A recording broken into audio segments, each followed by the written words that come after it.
Ini cewek dari tadi padahal tapi saya selesai heran gue. Ini udah gue record ya. Salam. Mohon tenang dulu semuanya ya. Saya ingin pembukaan nih. Mungkin nanti dari Tele juga bisa ngelanjutin apa gimana buat pembukaannya ya kan. Nah kalau dari gue sih kembali lagi di podcast Bonsai di kali ini gue kedatangan teman-teman dari Televicom Fotografi dan kebetulan kita kali ini akan membahas fotografi sebenarnya ya kan. Ya klub foto masa kita ngebahas gosip ya kan, nggak mungkin ya kan. Itu lu gaya banget dasnya lu Atra 482 on Valorant. Lah culun paling.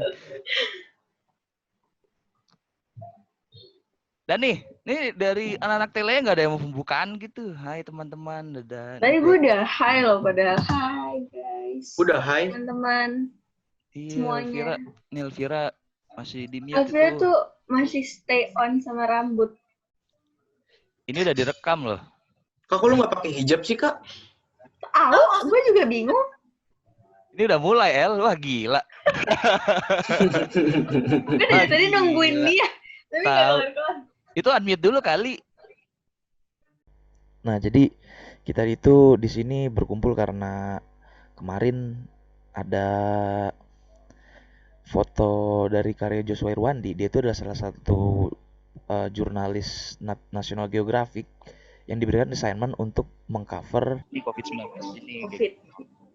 Dia salah satu Nat Geo fotojurnalis grant yang mengcover berita-berita atau kasus-kasus tentang COVID-19 ini, dan salah satu fotonya itu adalah foto mayat yang di wrap sampai sama plastik, dan itu fotonya itu memang powerful banget sih.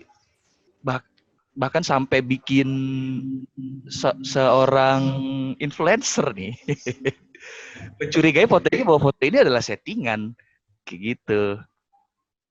Dan which is itu seperti gimana ya, mendiskreditkan profesi jurnalis gitu loh, karena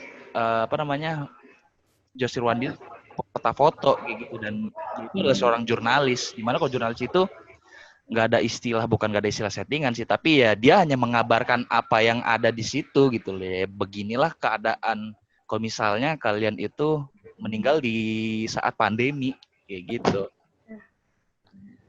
Nah mungkin Faisal mau nambahin ini, Faisal. Kalau dari gue malah gue nggak apa-apa banget sebenarnya dia beropini tentang foto itu. Tapi yang gue nggak suka cuma omongannya dia tentang foto itu adalah foto pesanan buzzer segala macem gitu. Gue nggak suka di situnya doang. Benar-benar kalau dia ngomentarin foto itu rekayasa dari segi teknis, ya mungkin dari ya para jurnalisnya juga pasti nanggepinnya mungkin lebih santai ya. Kalau ngomongin soal teknis, tapi ini kan ngomonginnya dia kayak ini foto rekayasa nih, pesanan untuk nakut-nakutin. Itu nggak banget sih. Sebenarnya tuh mungkin karena awalnya itu sebenarnya karena kebetulan foto itu berkaitan sama kasus COVID sih. Dimana kasus COVID-nya sendiri ya, di luar dari foto itu memang banyak banget orang-orang yang sedang berbicara mengenai seperti ada permainan di COVID sendiri. Nah, daripada kita membayang-bayang fotonya yang mana sih nih fotonya nih? Itu sebenarnya itu bukan cuma sembarang foto, itu ada di foto COVID. Iya, jadi sebenarnya foto ini bukannya nggak ada niat untuk menakut-nakuti sih sebenarnya. Jadi gimana ya? Karena mungkin memang keadaannya di sana itu ya cahayanya redup dan memang dibalutnya seperti itu ya. Kayak menurut gue sih memang bakalan jadi banyak interpretasi sih dari orang-orang ya, karena memang dari fotografer sendiri pun nggak ada niatan untuk menakut-nakuti. Jadi memang foto ini dibuat sesuai apa yang dia lihat kayak gitu, tidak ada di setting, tidak ada.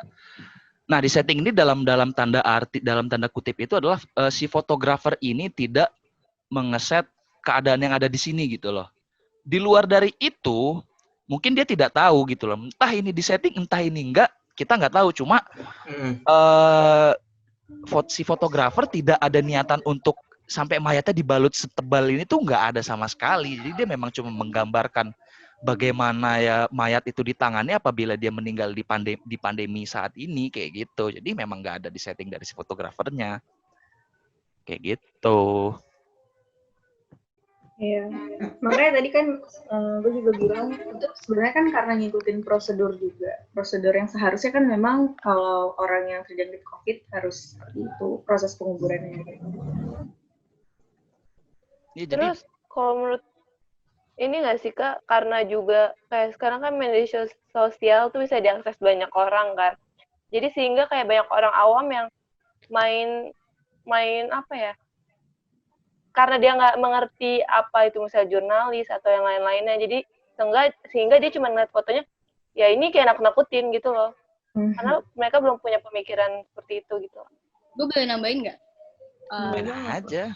Kalau menurut gue sekarang kan emang banyak tuh yang skeptis tentang corona, tentang pandemi ini. Cuma menurut gue yang disayangkan adalah dengan powernya influencer tersebut, kenapa dia tuh sebelum dia upload tentang opini dia, kenapa dia nggak research dulu dengan jumlah follower ini bisa menggiring opini, dan dia nggak research sama sekali dan ngebentuk opini yang jauh dari faktanya. Itu disayangin banget sih kalau menurut gue. Kalau dari gue sih sebenarnya dia nggak masalah gitu loh apabila dia ingin mengkritik ini di setting atau enggak gitu. Tapi yang amat sangat disayangkan dia kan mempertanyakan kenapa keluarga tidak diperbolehkan masuk tetapi jurnalis boleh kayak gitu. Dia itu seharusnya tidak mempertanyakan si jurnalis itu. Seharusnya dia mempertanyakan pemerintah karena ini adalah peraturan dari pemerintah kayak gitu loh. Kenapa pemerintah tidak memperbolehkan pihak keluarga untuk masuk ke menemui kamar mayat ini, sedangkan jurnalis boleh kayak gitu. Jurnalis hanya menjalankan tugasnya dia gitu ya. Dia diperbolehkan ya sudah. Kalau misalnya tidak pun juga paling jurnalis tidak akan berani atau misalnya meskipun dia nyolong gambar, kalau misalnya itu tidak ada izin biasanya foto itu akan di hold kayak gitu, tidak akan publis. Ya seharusnya dia lebih mempertanyakan ke pemerintah sih, bukan si jurnalis itu kayak gitu. Jadi dia tuh malah mempertanyakan kayak kenapa sih ini foto kayak pesanan gitu loh. Udah. Kenapa jurnalis diperbolehkan masuk dan sedangkan keluarga tidak? Hanya untuk mendoakan. Dia nih di jurnalis dibolehkan masuk bahkan sampai memotret keadaan yang seperti ini gitu, dan kesannya memang menakut-nakuti padahal tidak ada tujuan untuk menakut-nakuti kayak gitu. Memang itu udah interpretasi dari masing-masing orang kayak gitu. Kayak ondel-ondel nih. Temen gue ada yang takut banget mau ondel-ondel. Padahal ondel-ondel itu dibuat bukan buat nakut-nakutin orang. Ya nggak sih? Ya. Ya kan?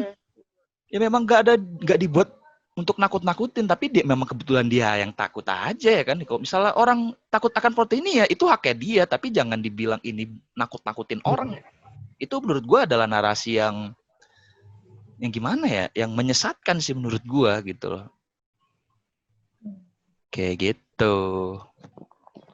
Oke, gua stop share dulu nih mungkin. Lu aja di gua. Mungkin ada yang ingin menambahkan gitu atau enggak kita bedah karya ya kan? Ya nggak sih? Iya nggak ya? Kunjuran gua mana ya? Gue dari tadi tuh lagi pengen lanjutin. Lu gak sedih apa Yol? Apa namanya? Profesi jurnalis. Pak Safardi meninggal aja. Yolanda pernah. Gue inget banget. Dia ngikutin gayanya ini foto dari Pak Sedih Safardi. anjir, sedih lah. Ini Alvira ngomong apa coba? Ayo kita Lu ngomong kayak robot El. Itu susah, iya nggak? Yang rokok bukan, yang rokok. Apa? Yang rokok bukan.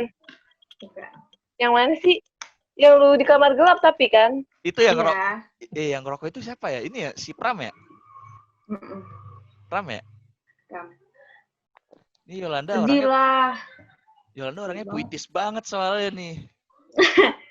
Dia kalau misalnya dibilang fotografer dia lebih ke ini sih, lebih ke apa namanya itu kalau misalnya ini sastrawan anjay, tapi dia ingin mencurahkan apa namanya isi puisinya Keluh itu kesah. jadi sebuah karya gitu, kayak anjing gua aja nggak bisa cuy buat Oh foto elah, gitu. enggaklah. Ayo. Mesti belajar. Kayak gitu. Itu pengen nunjukin ini tapi mana ya? Nggak apa? Sebenarnya orang-orang tuh banyak juga yang mungkin ya, tapi harusnya sih udah tahu kan. Mungkin banyak yang nggak tahu kalau berprofesi sebagai wartawan itu kadang punya hak-hak khususnya, walaupun tetap mengikuti proses perizinan juga gitu. Tapi kan beda, karena kan tugasnya memang untuk menyampaikan informasi dengan kebenaran. Sama kayak kasus yang tadi kita bahas gitu. Dia kan foto itu juga ingin menyampaikan informasi sebenarnya, apa yang benar-benar dia lihat di lapangan. Tepat sekali. Sebenarnya apa namanya kalau misalnya ngomongin masalah jurnalis, sebenarnya ada 9 elemen jurnalistik tuh karyanya Bill Kovac sama siapa Tim Rosenthal kalau nggak salah. Jadi memang jurnalis itu dia itu harus berpihak kepada kebenaran sih, kayak gitu salah satunya. Jadi bukannya jurnalis itu tidak memihak ya, nggak dibilang netral banget juga enggak sih. Jadi memang jurnalis itu adalah berpihak kepada kebenaran. Kalau misalnya memang pihak pemerintah yang benar ya dia akan mengcover itu gitu. Apabila masyarakat yang benar ya dia akan mengcover itu kayak gitu. Jadi memang bukannya memihak gitu loh. Jadi memang mihaknya itu mihak pada kebenaran. Seperti itu. Benar. Lu skripsi bagaimana ya? Gitu-gitu aja Bang. Semangat kayak semangat. Aduh, insya Allah doain Agustus sidang, amin. Amin. Awal Agustus, tadi gue ke kampus ya, terus dikasih tahu kan, awal Agustus kayaknya nih baru mulai sidang semua, gelombang satunya aja diperpanjang tuh ya kan? Iya, gue tahu tuh. Iya. Kita kenapa jadi bahas ini ya? Gue tahu. Gak apa-apa, gue bikin lu dak-dikduk aja Yol. Jadi tuh gue juga bingung sih, ini mau gimana? Karena nggak ada kepastian tanggal jadinya kapan yang gelombang 1. Udah, ada intermezzonya udah nih. Udah. Asya, Apa? foto lu mana sih ya? Udah siap belum? Dulu ya, gue belum download kayaknya nih. Download dulu lah. Jadi foto Asya ini foto yang amat sangat wow gitu. Gue bilang. Iya. Fotonya wow sekali kayak gitu. Apa untuk Mantap ya fotonya. Luar biasa. Aja susah gitu. Dia bisa sampai motret ya kan. Mungkin nanti Asya bisa menceritakan gitu bagaimana prosesnya gitu ya. Kalau misalnya menurut lu nggak perlu di-share, jangan di-share. Tapi kalau misalnya memang lu mau nge-share ya nggak masalah gitu. Jadi gua nggak memaksa lu untuk ceritain semua juga nggak gitu loh. Memang ya pasti kan ada apa namanya ya rahasia-rahasia yang memang harus lu simpen gitu loh antara lu sama narasumber lu kayak gitu. Nih Adnan nih gimana nih Adnan? Diam-diam baik. Tahu. Gimana gue? Anteng banget, anteng. Gak ada komentar atau apa gitu? Gue kok tentang fotonya Asya.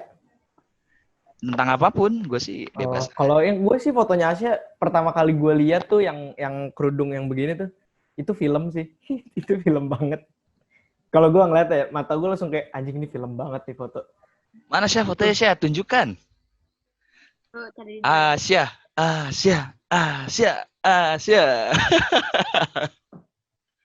Sumpah fotonya gokil banget. Gue kayak anjing nih foto. Gue ngantuk banget lagi. Gue lihat tuh fotonya. Parah. Udah oke sih. Gue foto pameran. Oke banget. Gue foto pertama kali pameran aja gue foto anak-anak anjing itu foto. Gue tuh barusan pengen nunjukin foto pameran gue pertama kali. Tapi Mana dari wallet tadi gue diem nyari. Ada di Fatin ya? Fatin harddisknya rusak. Iya, mana ya? Gue lagi nyari. Sebenarnya tuh kalau foto awal pameran nggak terlalu bagus mungkin ya menurut orang. Tapi kenapa kita puas banget ya? Pameran pertama kali itu. Tapi setuju. Karena pertama kali Setuju Kak. banget sama Kayla. Setuju banget sama Padahal kayak masih banyak lagi foto-foto orang yang lebih bagus, tapi gue ngeliat hasil karya gue kayak, wah gila, gue gila. Iya, karena pertama kali kan, Iya, pertama bener kali banget. motret kayak gitu, pertama Pertama kali kali pameran. motret. Jadi kesannya tuh lebih dalam kalau pertama kali kan. Asli. Effortnya lebih banyak gitu loh, Kak. Kayak punya keberanian lebih gitu karena lu dan baru pertama kali awal-awal nyoba pameran, buat foto gitu. dan Enggak awal-awal pameran gue masih stay in jurnal loh foto-fotonya. Banyak stres-stresnya. Jadi, wah gila. Iya, abis stres-stresnya banget tuh kan, kaget tuh pertama kali. Tiba-tiba pameran jadi gitu kan, wah anjir gitu. Bisa juga nih gue pameran. Kayaknya gue doang deh kalau misalnya gue ngeliat foto pameran gue, anjing gue norak banget dulu motret anjing.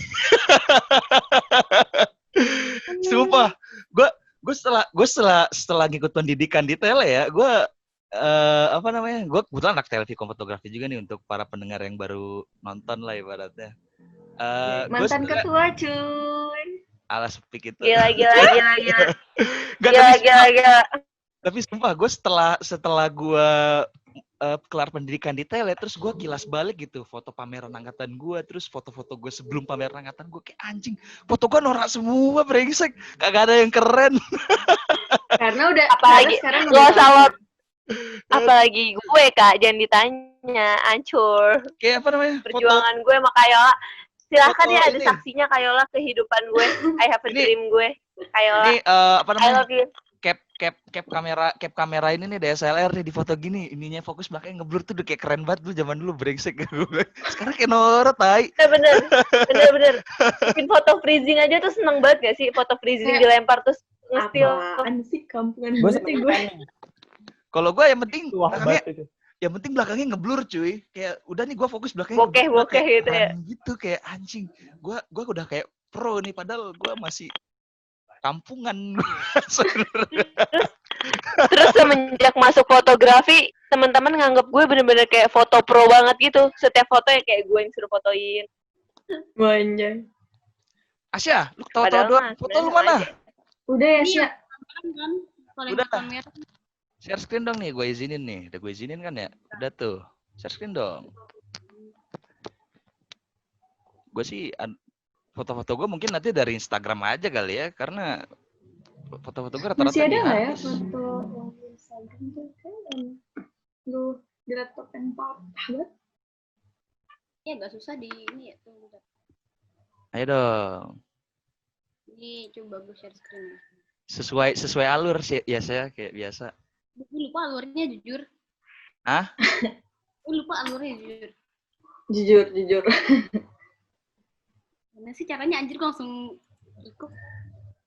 Jadi sebenarnya ini bukan foto pertama gue sih, ada 3 konsep, gue inget banget. Dan konsep pertama tuh gue ditai-taiin, kayaknya bertaitain semua orang tadi, sama senior-senior gue. Soalnya gue dibilang so idealis, konsep pertama gue inget banget. Gue tahu nih. Iya, jadi waktu pertama gue ambil konsep Jakarta, karena tema gue waktu itu paradoks, gue ambil Jakarta dan kayak gue nyimpen fotonya, itu konsep pertama gue yang kayak gini. Ini kalau nggak salah. Jujur ini gue juga malu banget, sampai hari ini gue malu banget ngeliat foto ini. Terus ngapain lu pajang? Karena bangga cuy. Biar gue kayak gila banget, ini jadi pacuan banget sih buat gue, ditai-taiin sama senior, kayak wah gokil. Akhirnya gue curhat lah ke senior-senior gue, baru gue berani buat angkat konsep gue yang kedua kayak gini. Tapi gue nggak nemu fullnya sih. Ini kelihatan nggak? Ini foto film banget sih, parah. Geser ke kiri kali ya. Mana ya? Ini gue geser dulu. Sini kali. Dari sini deh. Gokil. Di ini dong. Dari sini. Gue nggak bisa ini ya. Coba ya. Cakep sebenarnya. Ribet ya, Mac ya?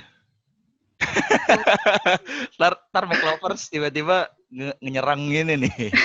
Mac itu iya. Bagi gue ribet sih tetap. Ini menurut gue foto yang apa ya, lumayan. Gue nggak mikir kalau ini bakal lolos kurasi, dan menurut gue ini foto paling riskan menurut gue. Karena ada instrumen atau di fotonya ini ada lembaga yang sebenarnya agak riskan buat gue bawa, tapi ya udahlah. Sebenarnya kalau kata kurator gue ini yang nunjukin 8890. apa lagi ya? Ini gue lupa deh ini dibawa apa enggak. Cuma dibawa nggak ya? Ini lu bawa, tapi Ini nggak bukan ya? lolos yang ini. Ini nggak lolos. Nggak lolos yang ini. Lu ceritain dulu Iya, gue dong. nggak lihat nih waktu di pameran kayaknya. Lu ceritain dulu dong, Sya, apa konsep lu yang ini, kenapa lu mengangkat ini, dan Iya, ini konsep gue yang kedua. Jadi gue ambil ketiga konsep dan tiga dia gue jadiin, cuma senior gue sama kurator gue nyaranin konsep yang ini. Itu paradoksnya salah satu teman gue sebut aja Mawar, itu dia dulu mahasiswa universitas swasta yang islamik banget lah gitu. Tapi no one knows kalau misalnya dia itu akun gitu, akun BO, Inomit. Terus ya gitulah gitu, dia sempet, jadi selama gue beberapa hari ngejar-ngejar dia gitu kan, dia juga lumayan padat gitu ya, jadwalnya padat. Jadi gue cerita-cerita sama dia, gue ngejar dia di hari terakhir di Jakarta karena dia mau ke Bandung itu di hari ini. Tapi di hari ini tuh gue sempet ngobrol-ngobrol. Gue nyusulin dia di hotelnya sebelum pas banget dia jadwal. Dan pas gue selesai foto, itu bener-bener klien dia datang. klien. Klien. Mantap ya, Bang. Terus kayak gila gitu kan, nih kayaknya seru nih kalau gue motoin mereka lagi begitu gitu kan, lagi proses. Gue tawarin cowoknya. Kali. Sorry, gue boleh nggak nih motoin lo berdua? Si ceweknya mau, si ceweknya juga mau. Cuma dia mikirnya adalah takut privasinya dia kan. Dan gue juga mau maksa gitu. Oh ya udah. Tapi gue masih penasaran sih foto kayak gitu. Mungkin akan gue coba lagi nanti. Gue masih penasaran. Top lu. Gitu sih. Terus ya dia cerita gitu pahit manisnya, yang nggak seenak dapat duit instan gitu. Kalau kita kan bayanginnya akun BO duit instan gitu, tinggal buka ngangkangin kaki you get the money. No, kata dia. Nggak segampang itu. Dia pernah ditipu, pernah nyari samil kayak gitu-gitulah, yang pahit-pahit banget. Dan selama proses foto ini jujur gue nikmatin banget karena gue belajar juga gitu. Gue belajar pahitnya hidup yang menurut gue tuh anjir enak banget kali ya, cuma jualan kayak gitu doang dapet duit nggak 1.000-2.000 lagi gitu sih menurut gue. Lu jangan bilang lu pernah berpikiran mau kayak gitu juga lu. Iya, baru mau gue. Wah, gila. Pikiran gitu kan, anjir enak banget kali ya, dapet duit gampang, itu tinggal ngangkang, duit ngalir. Tapi ya pas gue, karena gue beberapa punya teman kenalan yang kayak gini, jadi gue banyak banget dapat ilmu dari mereka juga, kayak ya nggak segampang itu gitu, nggak gampang itu, nggak seenak itu coy, duit haram lo mau bagi-bagi juga gimana kan? Beda ya tetap rasanya. Aduh. Itu sih dia banyak lah gue belajar dari proses ini. Dan bener sih proses yang bikin gue puas sama foto ini tuh prosesnya sebenarnya bener-bener kejar-kejarannya. Terus saya aduh gue jam berapa itu gue nyusulin jadi beer garden, besoknya gue diklat, bener-bener aduh ini gokil sih, proses paling gokil menurut gue sama foto. Tapi lu takut nggak sih akan ngegiring ormas nih di depan rumah lu, tiba-tiba tuh depan kampus ya kan? Karena kadang kan kalau foto tuh kontra juga ya. Ya walaupun nggak semua, sebenarnya maksud kita nggak kayak gitu kan sebenarnya. Makanya gue di foto gue, menurut gue beberapa frame ini kayak yang ini itu riskan banget menurut gue, karena gue jelas-jelas bawa quote Al-Quran gitu kan, holy book gitu, buku suci. Dan gue di sini juga bawa institut. Jadi gue berapa kali gitu tanya sama orang, lu yakin mau bawa foto ini? Ya yakin, tapi sampai hari ini juga gue masih ngerasa, aduh gimana ya kalau kedepannya bakal jadi sebuah masalah gitu atau nih ya, perlu gue blurin kan nanti nih identitas. Kok gue sih feelingnya ya harus gue blurin karena apa? Belum ada izin juga. Ini disebar di internet gitu loh. Beda hal kalau misalnya pameran ya kan. Pameran kan lu mesti nyamperin dan nggak setiap orang bisa ngelihat juga. Meskipun waktu itu dibuka untuk umum. Gue belum minta nggak mukanya juga diblurin. Emang nanti niatnya sih bakalan gue blurin. Cuma lu ini cuma buat pameran kan? Iya. Aduh, gue PR lagi kayaknya bakalan ngeblurin fotonya. Ya udah lanjut aja nggak apa-apa. Gitu sih Jadi kalau gue. jadi kenapa lu mengangkat ini gitu loh, kayak apa namanya? Kenapa lu mengangkat? Sorry ya, bukannya gue mau ngejudge atau gimana ya. Ini kayak kupu-kupu malam lah ya ibaratnya ya kan. Kenapa lu tertarik untuk mengangkat si kupu-kupu malam ini gitu loh? Kenapa ya? Karena pertama Apakah lu pengen menggambarkan bahwa dia itu juga manusia gitu, ataukah apa namanya, ada justifikasi atau pembenaran bahwa sebenarnya lu kayak begini tuh karena terpaksa atau kayak gimana gitu, ada nggak dari lu sendiri? sebenarnya juga konsep ini tuh banyak banget gue pengen angkatnya. Kayak lingkungan gue termasuk bukan deket sih, lingkungan gue tuh di internet banyak banget akun kayak gini, banyak banget, dan gue kayaknya in the middle of it, bener-bener sel itu, dan orang juga tertarik sama kasus ini gitu. Lagi marak banget, isu ini lagi marak banget di internet kan, tentang akun BO, OnlyFans ya, yang sebut-sebut lah gitu di internet. Dan gue pengen angkat kalau pekerjaan ini tuh kita nggak bilang pekerjaan ini mulia gitu, kita nggak pekerjaan, cuma ada banyak pekerjaan yang ya semua punya konsekuensi gitu, dan ada alasannya masing-masing, termasuk perempuan yang gue angkat ini gitu. Padahal kalau di alasan dia mau jadi kayak gini, cuma dia nggak merasa cukup. Dibilang orang tuanya berantakan, enggak, orang keluarga mereka bahagia, keluarga lengkap, cuma karena ya itu dia cuma ngerasa gue nggak cukup duit, gue pengen masih berlebih gitu, cuma ngerasa nggak cukup, udah itu aja. Mungkin dari circle-nya kali ya, memang apa namanya, orangnya suka ngambur-ngamburin duit gitu atau gimana. Karena menurut gue sikap konsumtif manusia itu memang berpengaruh dari circle Banyak ya. lu sendiri gitu loh, dari teman-teman lu juga, dari keluarga lu juga gitu, yang memang selalu memamerkan bahwa apa-apa itu tuh ya lu harus beli ini, harus beli itu. Kayak gue aja, kalau misalnya gue punya something yang emang gue suka dan itu harganya pricey atau mahal banget, gue nggak akan pamer yang nyuruh orang itu bahwa kalau misalnya lu harus nyobain ini, enggak. Kayak misalnya gue cuma bilang, wah enak banget, gue bersyukur kayak gitu. Paling gue cuma begitu doang. Gue nggak mau ngedorong orang-orang tuh kayak misalnya lu kalau misalnya nggak beli ini lu kampungan, lu kalau misalnya nggak beli ini tuh lu nggak kekinian banget. Dan menurut gue itu yang ngedorong sikap sosial manusia itu sendiri sih, akhirnya dia jadi konsumtif, yang ngerasa minder kalau misalnya dia nggak beli sepatu Yeezy misalnya kayak gitu, atau enggak baju-baju Supreme ya kan, kayak begitu.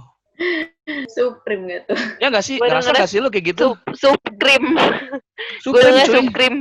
Supreme. Supreme. Oreo merah. Supreme.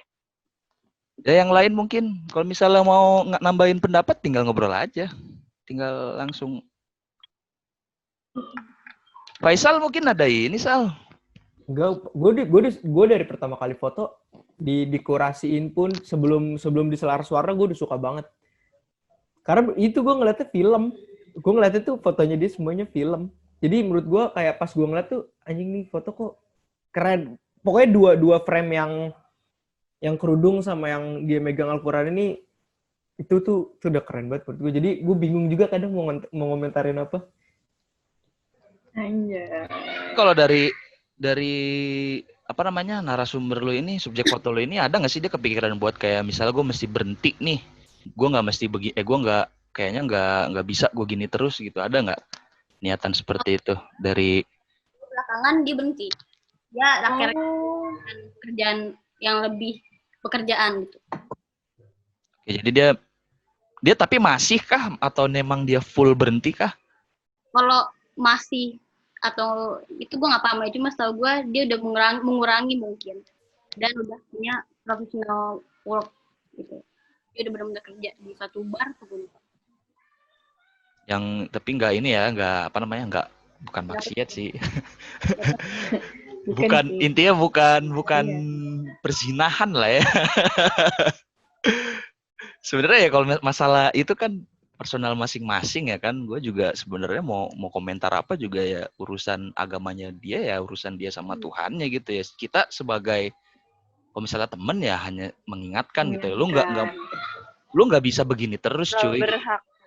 Iya, kalau misal bagi gue ya apa namanya, orang-orang yang suka bilang apa namanya, sekedar mengingatkan kayak gitu malah dijadiin bahan cengeng. Sebenarnya kita memang bener-bener cuma ngasih tahu gitu ya. Lu nggak ngedengerin kita pun juga nggak masalah. jangan malah ngerasa annoying gitu. Kalau misalnya memang rasanya cukup bilang aja gitu. Jangan sampai itu merusak pertemanan. Kalau menurut gue sih kayak gitu. Sepakat. Kayak gue dibilang gendut ya memang gue gendut mau gimana ya kan. Love your body. Iya, gue sih bukannya gue minder karena gue gendut ya, gue gak pengen gendut itu karena gue takut mati muda. lebih concern ke kesehatan gue sebenarnya, bukan penampilan. Kalau orang kan minder tuh karena anjing gue gendut banget, terus dia minder gitu karena dia gendut. Ya haknya dia sih, cuma menurut gue kalau gue sih nanggepinnya ya kalau memang gue gendut gitu. Dan gue pengen ngurusin badan tuh karena memang kurus itu bukan kurus itu ya, tapi mengurangi berat badan itu akan membuat diri gue itu menjadi lebih sehat sih. Gue pendapatnya seperti itu. Sepakat. Ini dari Yolanda atau Elvira mungkin ada yang mau ini. Sih paling gue dari awal sebenarnya ngeliat foto ini udah suka karena ini sih yang gue highlight, dia berani. Si Asia ini berani buat ngangkat foto ini. Kadang kan sebenarnya foto ini cukup pro kontra ya guys. Tapi dia serem banget sebenarnya, sensitif. Dan pasti apalagi ini kan pameran pertamanya Asia kan. Terus dia adalah kayak gue tuh rasa kayak bangga gitu loh sama prosesnya, bukan hasil akhirnya. Karena kan capek pasti. Terus kan berulang-ulang, ujian. Kalau dari gue sih, gue suka banget angle-angle yang diambil Asia. Menurut gue angle-angle-nya tuh pas banget, kayak angle-nya tuh selalu menggambarkan dari foto itu. Iya. Coba yang ini Dasya yang lagi di shower itu tadi. Ini gue lupa deh, ini masuk nggak sih, Sal? Enggak kayaknya deh. Masuk. Ini kan yang emang foto ininya yang dicetak. Foto utamanya kan? Enggak, foto utamanya yang apa? Yang ada gitarnya itu. Oh iya, yang gede.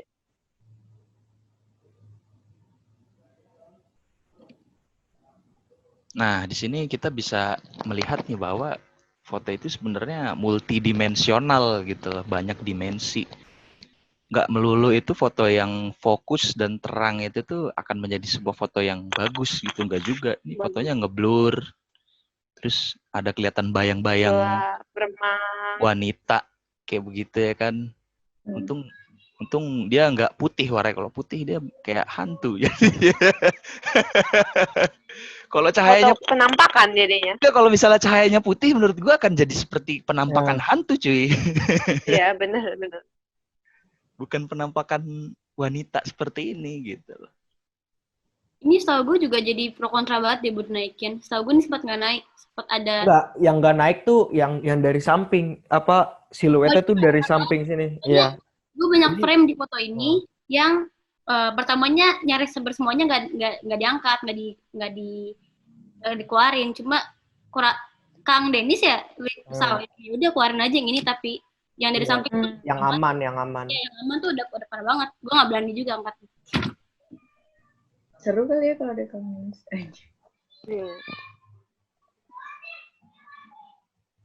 Tapi lu punya pertimbangan apa gitu lu mau ngangkat case yang sangat sensitif ini gitu loh. Karena kan ya zaman sekarang kalau misalnya lu bermain dengan api ya jangan berharap lu nggak kebakar. Lu pasti bakalan kebakar suatu saat nanti. Ya lu lagi main api, Bray. Apa ya? Makanya waktu pertama kali kurasi tuh gue nggak berani nggak ngeluarin konsep ini karena gue tahu pertama riskan banget dan gue ngeri tanggung jawabnya kan gede banget ya berarti kalau gue ini. Sampai gue cerita ke mentor gue, ke senior gue gitu, ya mereka nyaranin angkat aja.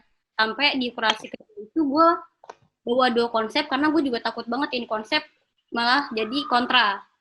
Gue bawa konsep satu lagi tuh yang tentang diri gue sendiri dan mentor gue tuh kayak udah bawa aja, lo aja gitu. Ya udah akhirnya gue kejar. Ya gue juga kaget juga sih kurator, kayak langsung kaget gitu kurator gue. Udah gitu aja. Sokap tuh mentornya tuh. Sokap tuh. Kali KM. Oh iya, gue sampai lupa mentornya siapa. Mentornya Kak Aldi. Dah nih, ada lagi mau komentar nggak sebelum kita geser nih ke karya selanjutnya? sih gue. Keren lu sih. Sebenarnya kita bedah karya itu nggak mesti dari karya lu sendiri sih. Kita bisa juga ibaratnya kalau Karya orang lain. Kalau misalnya lu ada suka foto, wah ini keren banget nih foto. Kayaknya gue pengen nganalisa nih foto, nggak apa-apa, boleh banget. Kita di sini bukannya soto ya, tapi kita lebih kayak bagaimana kita ingin Sharing. menginterpretasikan foto ini gitu loh. Apa yang kita terima ya kita sampaikan kayak gitu ya. Mungkin bisa salah, mungkin bisa juga keliru gitu ya. Tapi itulah fungsinya sharing menurut gua. Kayak gitu. Jadi saling meluruskan, bukannya saling menyalahkan. Karena kita ini terlalu sering saling menyalahkan ketimbang saling meluruskan. Kayak gitu. Gimana? Nah, ini gue dapet akhirnya. Mana Yol? Lu ada foto Yol? Ayo dong. Kita gantian. Dong. Ada sih, sebenarnya gue pengen bahas masalah foto yang, karena tadi bahas jurnal, gue pengen lanjutin foto yang di Yayasan Galuh. Ini lama banget downloadnya. Oh, belum kelar. Yaudah mau geser ke siapa dulu nih? Foto gue terakhir aja lah ya. Foto gue Gue gak punya foto nih. Foto gue gembel semua, malu. Ayo dong. Bisa nih, gue share screen ya. Share screen lah. Tunggu ya, guys. Di stop share screen dulu sah, nih sah. Oke. Wait. Dikit lagi di penghujung. Tapi kenapa sih lu pada tertarik sama dunia fotografi gitu loh? Apa sih yang akhirnya menarik diri lo itu kayak anjing fotografi itu seru gitu? Karena kalau gue kayak gambarnya apa ya? Dia kayak kalau video kan dia bercerita tapi gambarnya jalan. Tapi kalau foto tuh fotonya bercerita tapi diem. Maksudnya gambarnya tuh diem tapi ada satu pesan yang disampaikan tuh bisa dalam. Itu gue tertariknya gitu sih. Kan kalau video kayak lu mau nyeritain apa nih? Ya gambarnya jalan. Gambarnya berjalan. Sedangkan kan kalau foto udah stuck gitu-gitu aja tuh. Maksudnya gak bakal bergerak. Tapi kayak orang bisa ngeliat tuh, gue ngerti nih maksud fotonya. Atau mungkin fotonya bisa jadi bahan perdebatannya juga. Gue tertariknya sih awalnya tuh kayak gitu kalau foto. Oke. Kalau yang lain-lain mungkin dari Elvira mungkin. Foto lu mana El? Kalau dari gue sih, gembel semua. Kalau dari gue sih suka motor karena suka aja nggak abadikan momen, apalagi kayak yalah lagi share screen. Nggak apa-apa, slow. Sembari ngobrol aja lu nya. Kayak ngeabadiin momen, kayak gue kan suka banget run, terus gue kayak senang aja bawaannya, kayak ngemotret momen-momen mereka lagi konser gitu. Kalau gue suka mengabadikan momen yang menyenangkan gitu. Menurut gue ya. Tapi terlalu deh. Tapi menurut gua nggak selalu menyenangkan sih, karena kalau sebagai fotojurnalis ya, kalau gue motretin orang habis ketembak, darahnya kemana-mana, itu tidak sangat menyenangkan itu. Tapi lu harus motret itu dan lu harus menggambarkan itu. Gue lebih suka yang konseptual ataupun kayak foto stage yang menurut gue mengabadikan momen yang menurut gue bikin fun di gue gitu loh. Kalau gue lebih ke arah sana. Dari ini Asia, Valorant. Valorant nggak tuh? Valorant tuh. Kalau gue pertama itu gue pengen masuk jurnalis. Jadi menurut gue kalau gue matengin gue di fotografi kayaknya bisa nambahin itu sih pertama gue pemikiran gue ya. Bagaimana tadi? Kurang jelas, dah lu bilang apaan tadi nggak jelas. Mohon maaf nih. Jelas nggak suara gue? Kedengeran kok. Nah, kalau gue pertama tuh masuk fotografi karena gue pengen masuk jurnalisme. Jadi gue pikir kalau gue matengin fotografi gue kayaknya lumayan gitu buat nambahin skill gue. Oke. Yaudah. Terus Yolanda lu, apa sekalian lu lanjut aja nih? Apa gimana? Boleh, serah bebas. Kalau gue sih suka foto jurnal karena itu apa? pengen nyampein pesan aja sama orang. Jadi apa yang gue lihat orang lain juga tahu fakta yang sebenarnya seperti apa. Asik. Kayak gini, awal-awal tuh kan pameran pertama gue sebenarnya gue juga ngangkat fotonya tuh jurnalistik juga, tapi sayang banget gue nggak bisa nemuin fotonya. Nanti kalau ada kapan-kapan kita siapa tahu diundang lagi sama Baskara. Asik. Ini kalau yang ini tuh foto gue di pameran akbar pertama gue. Pameran akbar pertama kali itu gue ngangkat soal Yayasan Galuh. Gue gak mau bahas panjang sih, pokoknya Yayasan Galuh itu adalah yayasan yang nampung orang-orang yang nih kalian bisa baca di sini. Jadi dia kayak yayasan yang menerima orang-orang yang memiliki kayak penyakit mental gitu. Nah di sini tempat jiwa. Tapi swasta. Tapi ini tuh swasta, jadi tuh mereka berdiri di bawah kaki mereka sendiri. Kalau negeri kan dibantu kayak sama pemerintah juga kan. Nah kalau ini tuh mereka berdiri sendiri gitu dari bantuan-bantuan dari para donasi orang gitu, donatur yang ada. Nah ini pertama kali gue masuk ke Yayasan Galuh, gue ngeliat ada ini apa sih namanya ini, gue lupa lagi, kayak banner kayak gini. Pamflet gede banget. Pamflet nih. Nah terus gue masuk pertama kali sebenarnya gue tau ini dari senior juga, ada namanya Kak Andre, biasa dipanggil Cengir. Pernah dikasih tahu soal ini sama Kak Fahmi Kodri yang ngasih tahu juga. Oh, kenapa tuh? Enggak apa-apa. Lanjut aja. Ada apa tuh? Terus ya udah gue tuh kesana sama Shitki. Gue kesana sama Shitki berdua. Akeo. Ada gak cocok banget berdua. Shitki anjing. Akeo. Berdua gue motret. Tadi gue ketemu tuh Shitki tuh. Sumpah itu jauh banget, itu jauh, lokasinya jauh di Bekasi, ujung pinggir Bekasi. Ada pokoknya Yayasan Galuh. Sebenarnya tempatnya gede banget, tapi jadi perdebatan pada saat gue mau pameran, karena gue motret bagian titnya, karena pada saat itu dia mau mandi, terus memang seterbuka itu aja, namanya juga orang penyakit kan, jadi nggak malu gitu. Nah, awalnya banget waktu mau motret ke sini itu izinnya emang agak susah, nggak tahu kenapa, agak lumayan susah pada saat itu. Tapi akhirnya ya diizinin, walaupun harus dengan segala macam surat. Terus, nah, keganti nggak sih? Ganti kok. Keganti.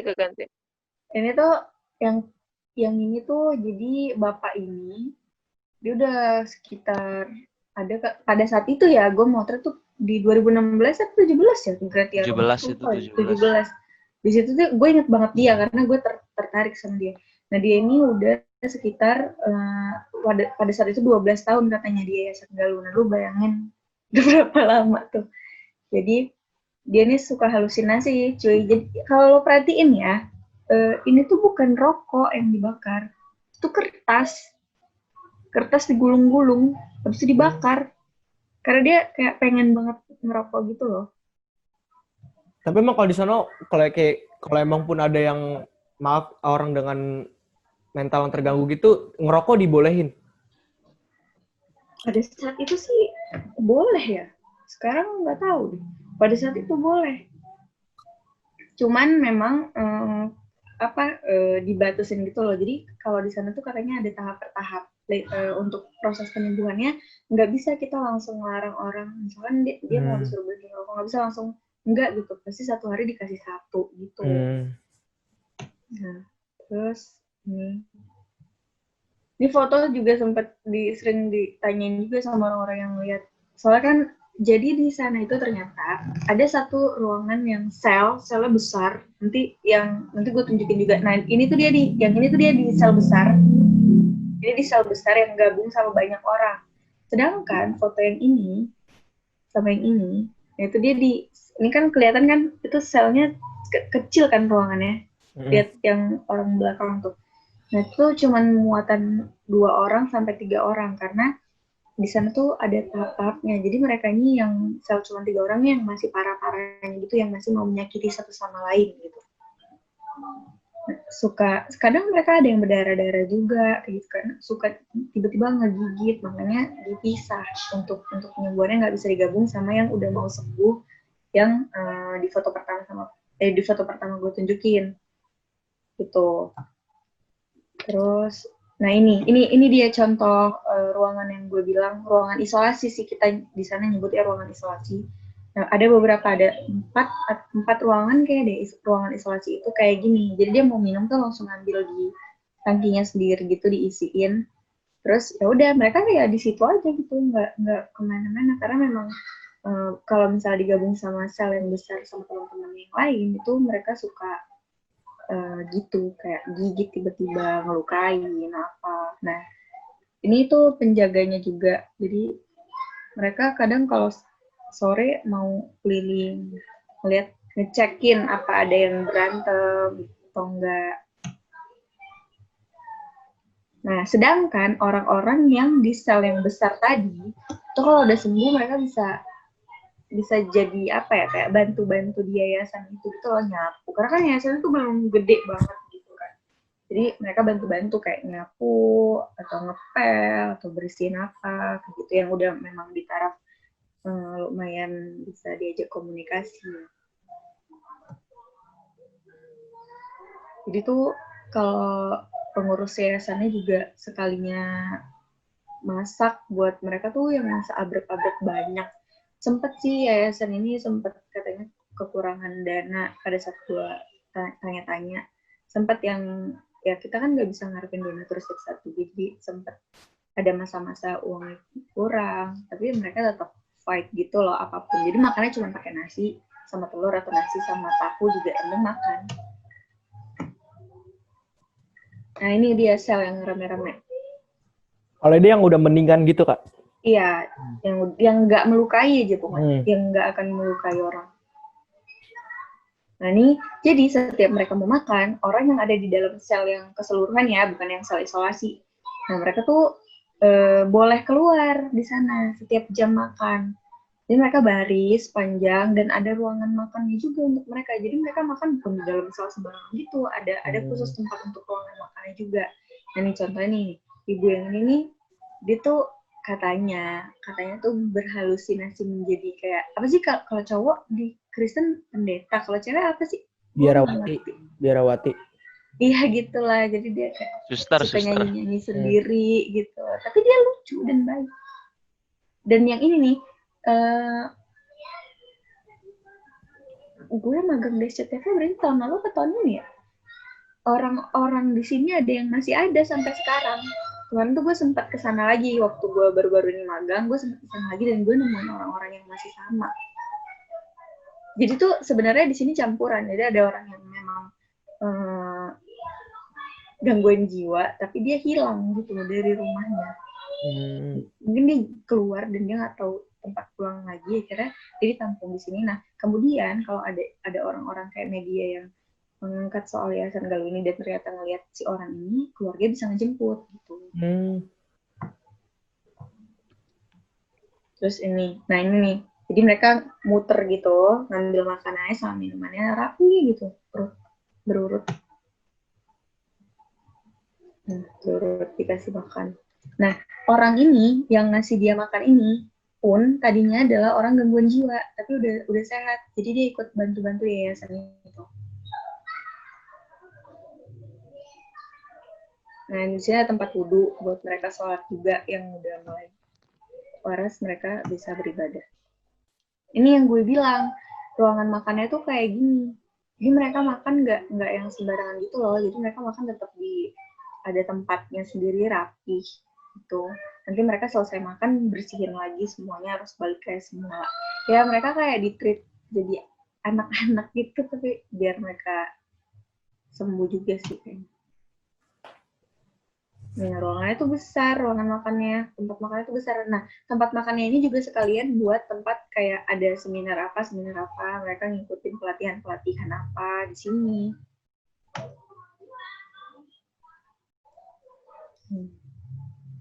Gue iseng aja pengen tahu cara makannya kayak gimana.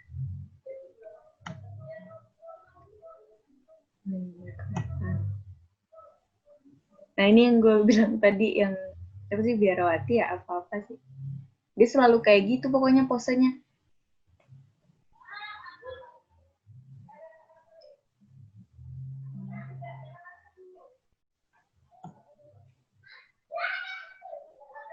Itu tuh tempat kayak tempat makan gitu loh, yang di dapur. Telurnya tuh sebanyak itu cuy, lebih banyak lagi malah. Parah deh. Kan buat ratusan orang. Nih, masaknya masih pakai kayu. Bayangin betapa ribetnya pengurus-pengurus panti itu.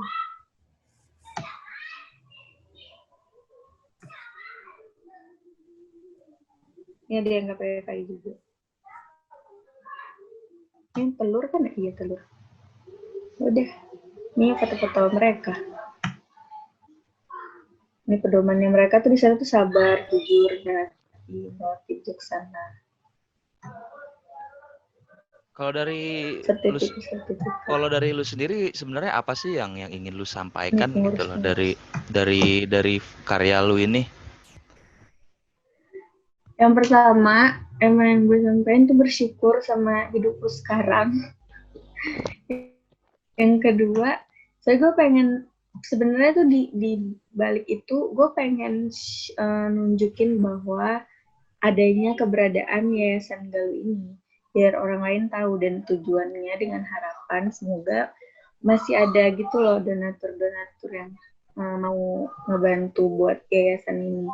Karena pertama kali gue tahu yayasan ini ya waktu sebelum motret, kondisi yayasan ini lagi yang daun-daunnya banget gitu loh, lagi yang benar-benar nol gitu. Nah pengennya sih orang-orang jadi tahu soal Yayasan Galuh ini, siapa tahu nanti ada yang mau donatur gitu. Nah yang paling pertama ya bersyukur sama hidup lo sendiri. Gak ada maksud buat kayak nunjukin mereka ini yang orang-orang yang gangguan jiwa gitu, enggak sih. Cuma nunjukin soal Yayasan Galuhnya aja. Dan gue tertarik aja gitu, karena nggak tahu, tertarik aja deh. Bingung juga. Ini memang dari frame-frame lo itu memang nggak ada yang menunjukin bahwa mereka ini harus dikasihani, atau memang lu cuma menggambarkan bagaimana kehidupan yang ada di sana gitu loh. Karena kan ada orang nanti bilang wah kasihan ya segala macam, jadi eksploitasi, dibilangnya eksploitasi emosional.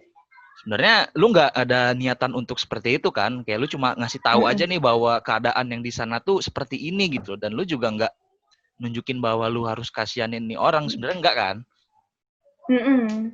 Kayak gitu. Karena ya dan udah jauh berbeda sebenarnya. Karena dulu tuh mereka masih yang di apa sih namanya? Masih yang dipasung kakinya. Masih ada yang di ruang isolasi dulu ya. Dan sekarang udah enggak. Dan mungkin kelihatannya kayak kejam gitu loh, kejam banget sih manusia diginiin. Iya. Gitu. Sebenarnya bukan itu yang dipermasalahkan sih kalau gua ya. Gue ngeliat foto ini kayak, wah anjing. Gue udah ngebayangin ribet banget pas ini ngurusin orang-orang kayak begini. Maksud gue yang normal, yang waras aja susah gitu loh ya kan. Terus lu mesti ngurusin mereka yang bahkan untuk mengkontrol dirinya aja nggak bisa kayak gitu. Kayak gitu. Karena sekarang menurut gue, banyak banget postingan-postingan, terutama di Twitter tuh yang kayak internet please do your magic, Twitter please do your magic kayak gitu-gitu. Iya. Lu sama sekali nggak ada ibaratnya niatan untuk kayak pengen bikin viral atau apa itu, enggak kan? Kayak cuma lu pengen ngasih tahu bahwa tetap ada kehidupan meskipun mereka sudah kehilangan gitu loh, maksudnya kehilangan dalam tanda arti ini kehilangan akan kontrol dirinya dia sendiri kayak gitu. Ya nggak sih? Ini pendapat gua aja. Benar, iya. Karena gue juga nggak mau nunjukin sisi foto yang jadi ngasihin mereka sendiri sih, karena yang mau gue apa itu tadi, di sini tuh masih ada kehidupan di mana orang-orang lain masih ngurusin orang-orang gangguan jiwa ini gitu. Dan kan karena mereka ini swasta, jadi kayak gitu namanya donatur. Semoga setelah gue pameran pada saat itu orang-orang akan kepo dan nyari tahu soal Yayasan Galuh ini, jadi ter-up gitu sih. Tapi dari Yayasan Galuh sendiri nggak ada nuntut lu untuk kayak ini harus di-share ya gitu, enggak kan? Atau misalnya tolongin bantuin publikasi kita nih gitu. Karena kan pasti ada aja nih, pasti dibolehin nih karena apa namanya, biar pengen ini, dipromosiin lah, apa lu tahu terkenal ya. netizen. Lu tahu kan netizen Enggak kayak sih. apa mulutnya kan. Netizen, maha benar. Tapi gue mau nanya deh, ini ada yang ditaruh nggak sih? Apa emang mereka purely ngebawa orang yang di jalan gitu? Apa emang ada yang keluarganya ngasih titip di sini gitu? Oh, katanya sih ada juga yang keluarganya naruh sendiri ke sini, karena kan mereka swasta, tapi yang naruh sendiri gitu tuh mereka bayar. Cuman ada jangka tahunnya dikasih sebenarnya. Paling lama orang ini cuman boleh ada di sini selama, gue lupa banget kalau udah lama, 1 ke 2 tahun gitu. Karena dulu pernah ada kasus, jadi keluarganya nganterin nih ke yayasan ini, udah nggak bayar-bayar, terus ditinggalin selama bertahun-tahun, nggak pernah diambil lagi sampai sekarang orangnya udah tua. Gitu, cuy. Lu gimana Sal? Lu nggak ada ini Sal? Yeah, Ini tadi dari tadi gue udah nanya. Hah? Dari tadi gue udah ngomong. Gitu deh.